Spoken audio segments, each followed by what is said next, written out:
के sir you are also मैं भी उसी चमन का बुलबुल। हाँ सर, तो बहुत खुशी हुई मुझे जान करके कि मैं आपसे मिलूंगा। सवाल सर मेरा सवाल ये है, सर सैयद अली रहमा का नज़रिया ये था कि खुदा के वजूद को अक़ल के दायरे में रह कर के तलाश करना, न कि पूरी तौर से उसका इनकार कर देना। Sir how will you define it?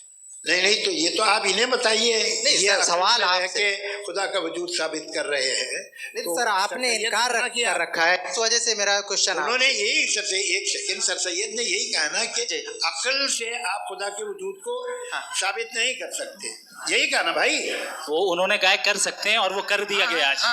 वो फोन तलाश करना या साबित करना अक्ल से नहीं हो सकता। अरे सवाल तो सुन लीजिए जी। अक्ल से नहीं हो सकता है, यही कहा ना आपने। अक्ल से हो सकता है। अरे वो यही कह रहे हैं भाई जी, आप बता रहे हो सकता है, वो तो कुछ और। आप अगर सर देखो नौजवान फोन ले लो, इतनी कमाल की यूनिवर्सिटी है। अरे भाई दे दो जरा एक मिनट। अरे दो भाई मेरी बात सुनो, माइक पे बोलो ताकि जो लाखों लोग देख रहे हैं। माइक दे दो ना। अरे देंगे ना माइक, तुम ठहरो तो। हाँ सर, मेरा सवाल ये था कि सर सैयद अली रहमा का एक नज़रिया था अपना कि खुदा का जो वजूद है उसको अक़ल के दायरे में रह कर के तलाश करना है, न कि पूरे तौर से इनकार कर देना है। ये उनका कॉन्सेप्ट था।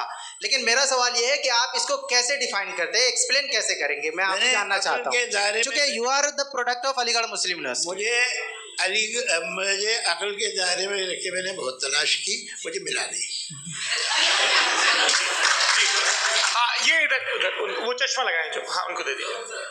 जी जी फटाफट पूछिए, 5 मिनट है, 5 मिनट में खत्म हो रहा है। हाँ अस्सलामुअलैकुम मुफ्ती साहब, एंड मेरा सवाल जावेद अख्तर साहब से। क्या नाम है आपका? अरे भैया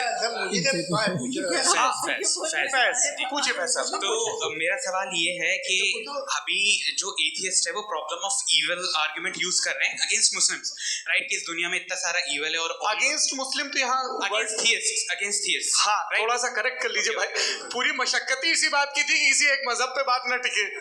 जी तो बेसिकली ये आर्गुमेंट ऐसा है कि इस दुनिया में इतना ज़्यादा ईवल एग्जिस्ट करता है और अगर एक ऑल गुड गॉड है तो वो रोकता क्यों नहीं है? लेकिन इस सवाल में एक हिडन अजम्पशन ये है कि इस दुनिया में ईवल एग्जिस्ट करता है।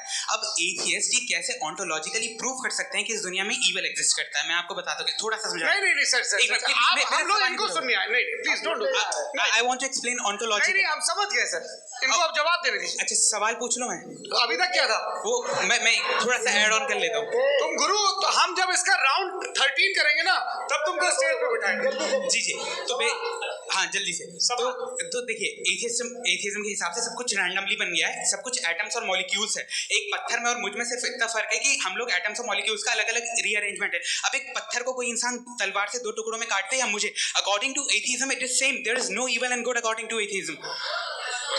जी अच्छा, फैज साहब का सवाल ये है कि हाँ कोशिश भी करते तो इससे गलत सवाल नहीं कर पाते। एक लाइफ फॉर्म है और लाइफ फॉर्म में फीलिंग है, मतलब लाइफ फॉर्म सुनता है, देखता है, टेस्ट कर सकता है, फील कर सकता है।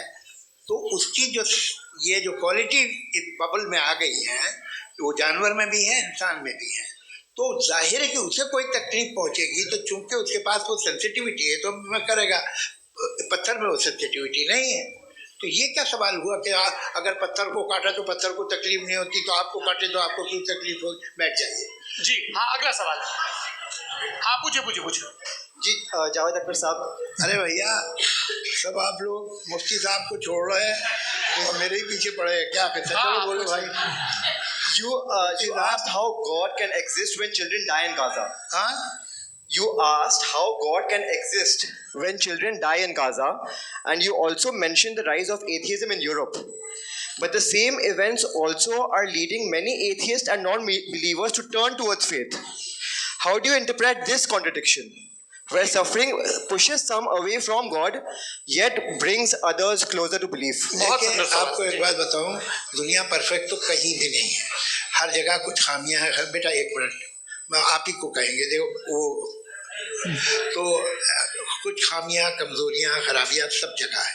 लेकिन अगर देखोगे ईमानदारी से कि दुनिया सबसे ज़्यादा महज़ब कहाँ है, एक आम शहरी को कहाँ हुकूक हासिल हैं, वो बोल सकता है, अपनी मर्जी से काम कर सकता है, अपनी मर्जी से राय दे सकता है, हुकूमत के ख़िलाफ़ बोल सकता है, बरसरे इक़्तिदार लोगों के बारे में बोल सकता है, सरमायादारों के ख़िलाफ़ बोल सकता है। तो आपको ये स्कैंडिनेवियन कंट्रीज़ में मिलेगा, वेस्टर्न यूरोप में मिलेगा। मैं नहीं कह रहा वो परफेक्ट है, बिल्कुल नहीं, वहाँ बहुत खराबियाँ भी हैं, परफेक्ट तो कोई, लेकिन जिन जिन मुल्कों में, लैटिन अमेरिका देखो, गल्फ देखो, वहाँ पर आपको ये ज़रूर है कि रेप नहीं होते होंगे।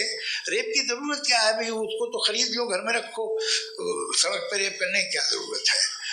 मगर सुनिए, मगर हकीकत ये है कि वहाँ शख्सी आज़ादी राय देने की, बोलने की नहीं।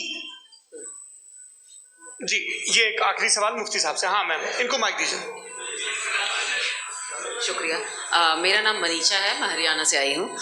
मैं मुफ्ती साहब से एक बात पूछना चाहती हूँ। आप बार बार जावेद साहब को कॉन्ट्राडिक्ट तो कर रहे हैं कि आपने ये कहा, लेकिन आप भी असम्पशंस के बेसिस पे बात कर रहे हैं।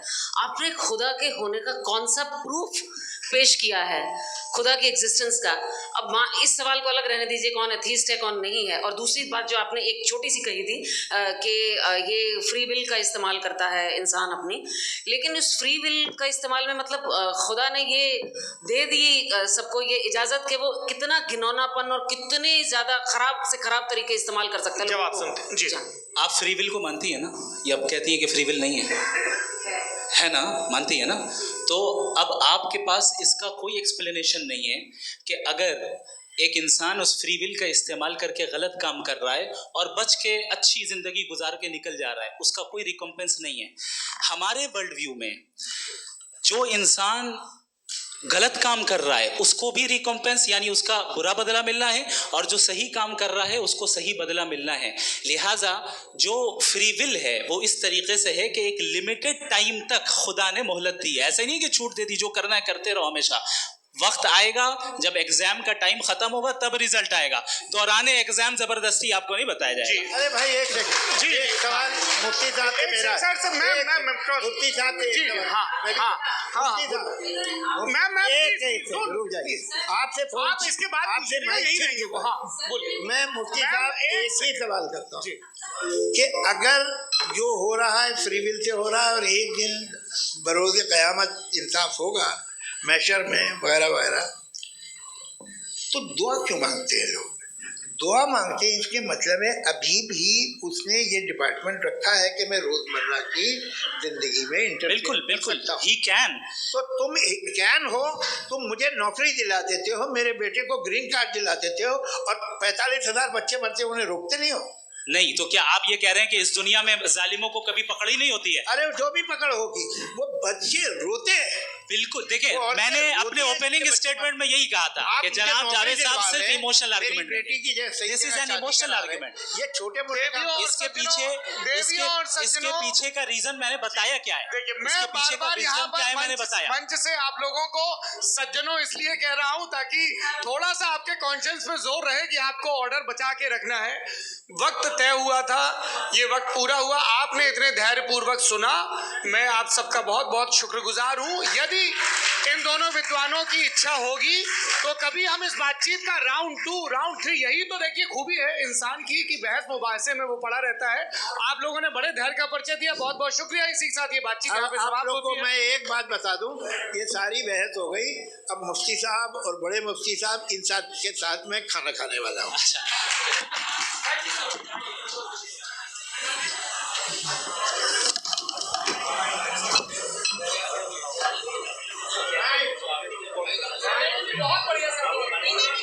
कम उम्र में हाई कोलेस्ट्रॉल इग्नोर करना एक बड़ी गलती है। आज इसे